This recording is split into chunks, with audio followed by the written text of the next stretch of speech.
Hey guys, welcome back to the channel. I'm Janelle, and for today's episode of Good Morning Vegan Fam, I'm gonna be showing you guys some of our favorite movie snacks. Brad and I love to watch movies, and we also love to have something to munch on while we are watching our favorite movies. So I've got 4 to show you today. We've got 2 sweet, 2 salty. They're all very delicious, easy, vegan and gluten-free as usual. So let's just jump right into these awesome movie snacks.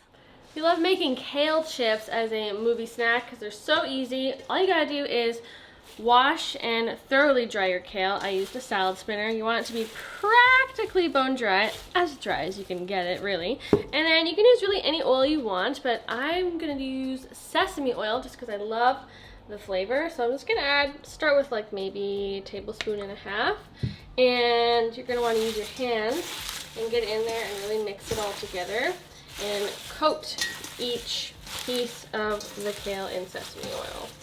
This is what's gonna help them to get very nice and crispy. And I'm just gonna use a little bit of pink salt, pink Himalayan salt, garlic powder here. I'm just going to liberally sprinkle. I don't know. I don't really measure, to be honest, and you don't have to either. And you can use any seasonings you like. And then lastly, I'm gonna add some red pepper flakes. Just like a little bit of kick, a little bit of heat. And you can either take the bowl and just kind of shake all the ingredients together. And that's all you gotta do. You don't wanna have like a massive pile of them. You kind of, for the most part, wanna have your kale in a single layer because it will crisp up the nicest. I mean, to be honest, you could even cook less than this on a single pan. And then just pop this in the oven at 300 degrees for about, start with 8 minutes and go from there. You might need to do up to 12. We'll see how it goes. Later. Okay, just got these out of the oven. I baked them for 15 minutes at 325 degrees Fahrenheit, and they are crispy.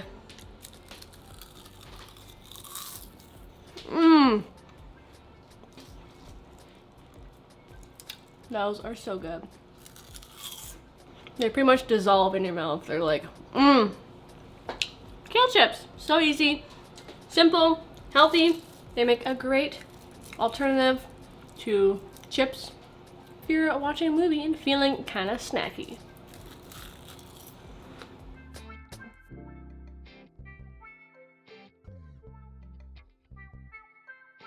Alright, so to make these smashed potatoes, you need some Yukon Gold or yellow flesh potatoes, and you need to boil them for 30 minutes, and then once they're boiled, you're going to take a bowl and smash them. Look at that. I could probably even smash them a little more. Just do that with all of your potatoes. And then you're just going to season them with a little bit of salt, or really whatever you want to season them with.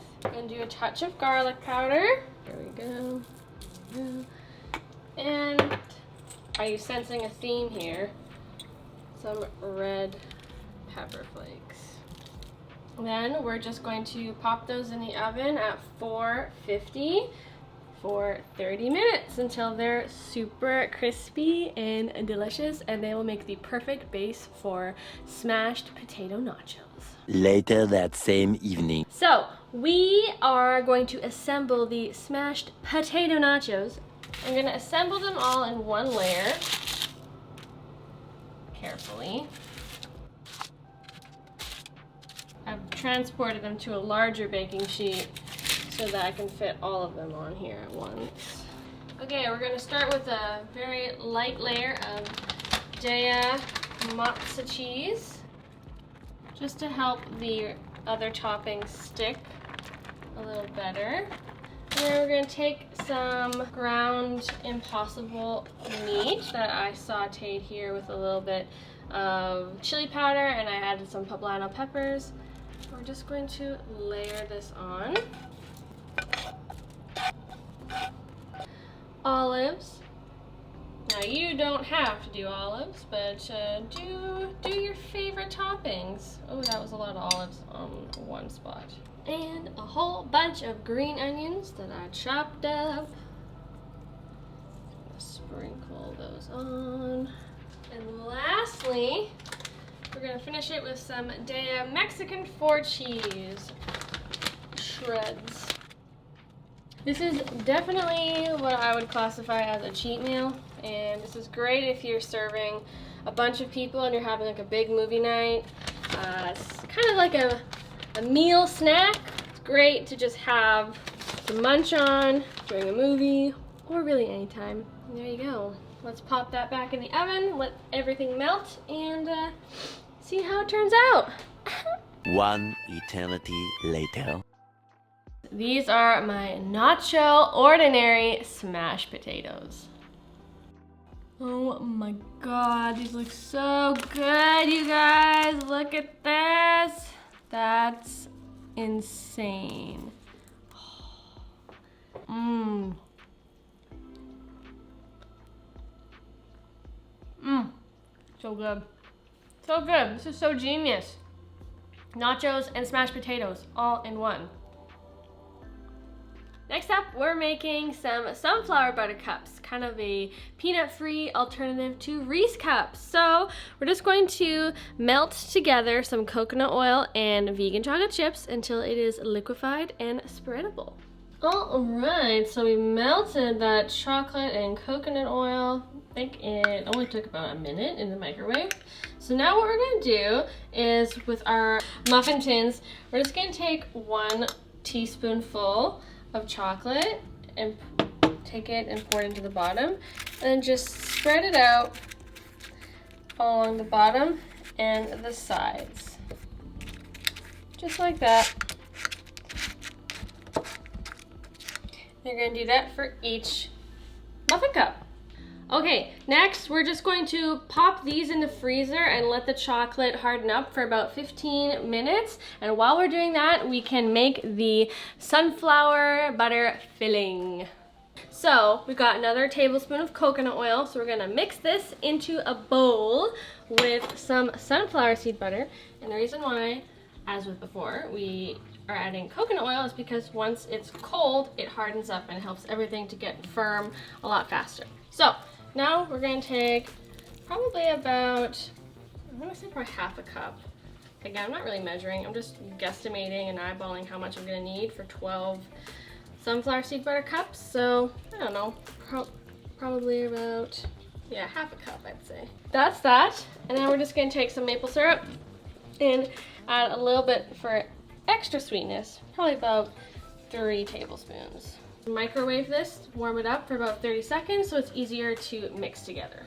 Okay, we've got our sunflower seed butter mixture, and we have our chocolate shells that were chilling in the freezer. So now what we're gonna do is just gonna take a heaping spoonful of the sunflower seed butter, and we're gonna just scoop it right on top of the chocolate.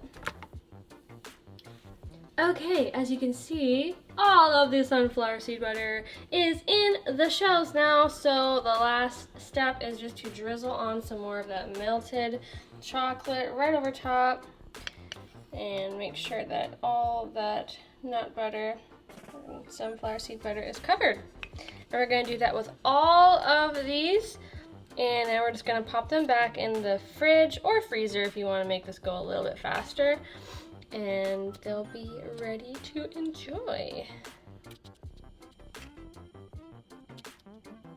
2 hours later. So hey, I'm a cat now. It's actually Halloween night when I'm filming this, and I just went trick-or-treating with my niece. So just got back, and our sunflower seed butter chocolate cups are ready to eat. I'm gonna sit down with one of these and watch a scary Halloween movie, but I figured I'd just show you guys what they look like.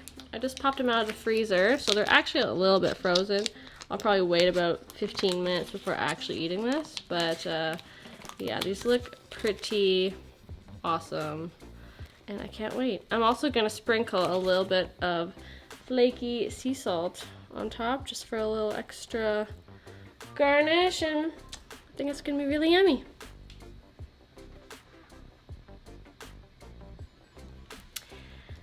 Happy Halloween! It's very frozen. Oh! Mmm. You know, it's actually pretty great. Mmm.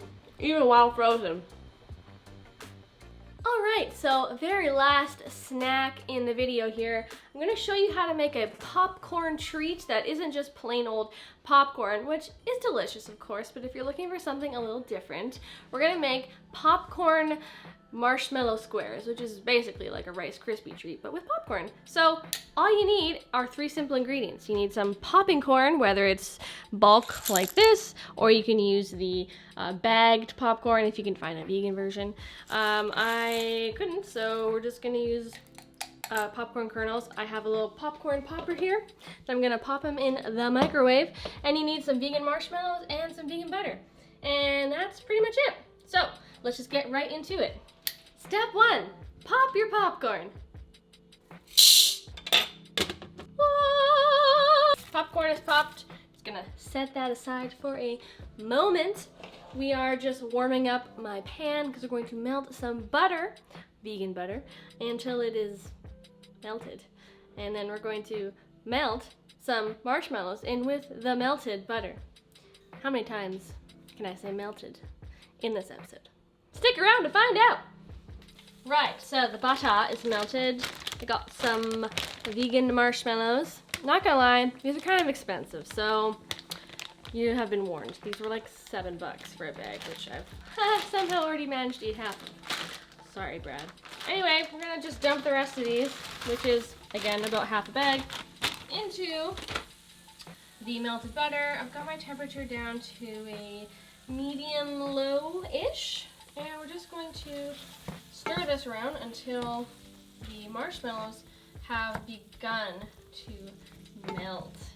Just a little progress update for you here. These Dandies vegan marshmallows take a little longer than what I remember regular marshmallows taking to melt. Like, these have been in here for probably 4 or 5 minutes, and it's been on a decent temperature, like medium heat, and they're not really there yet. I feel like these might take about 10 minutes, but that's okay. If you know of any other brand of vegan marshmallows where you live, I would love to know which one you use, and let me know in the comments below, like, how does it perform in recipes, like for Rice Krispie treats, or how do they melt? Because so far I'm not like super impressed with Dandy's melt factor, so let me know which one's your favorite. Alright, so this is, I think, about as good as the melt factor is going to get. So before it kind of gets too hard, I'm going to now stir in the popcorn. And you gotta work pretty quick because we want all this popcorn to get mixed into the marshmallows before the marshmallows get too solid.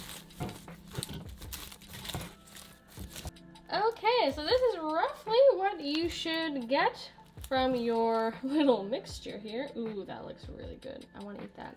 So we're just going to get this into our casserole dish next. Now we're simply going to just transfer this over to our casserole dish and press it down. Just like you would, wow, just like you would with Rice Krispie treats. You have to work pretty quickly because, as you can see, this is already starting to cool. And as it cools, it gets so stiff, which makes it kind of challenging to squish into your casserole dish, but we'll make it work. Might not be a perfect square, but whatever. I tried really hard to press it into all 4 corners, but whatever. It is what it is. It's still gonna be yummy. I have a little bit of flaky sea salt. I'm just going to sprinkle a little bit on top because I think that would be delicious.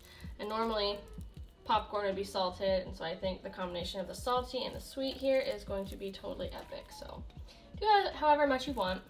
I think that's probably enough. So now we're just going to let this cool for probably 20 to 30 minutes, and then we'll cut it into squares and we can enjoy. Okay, these turned out very nicely. I love how they feel. They're nice and sticky, and they are like a Rice Krispie treat, but with popcorn.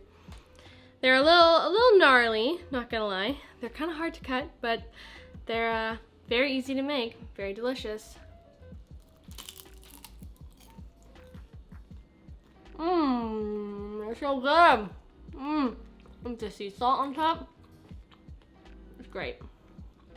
totally make this for your next movie night. Thank you guys so much for watching this episode of Good Morning Vegan Fam. Let us know how you liked it. Which are your favorite snacks? Let us know in the comments down below. Would love to know which ones you're gonna try to make first. If you like this video, give it a big thumbs up, subscribe below, hit that notifications bell, and that's it. Hope you have an awesome day, and I'll see you in the next video. Bye!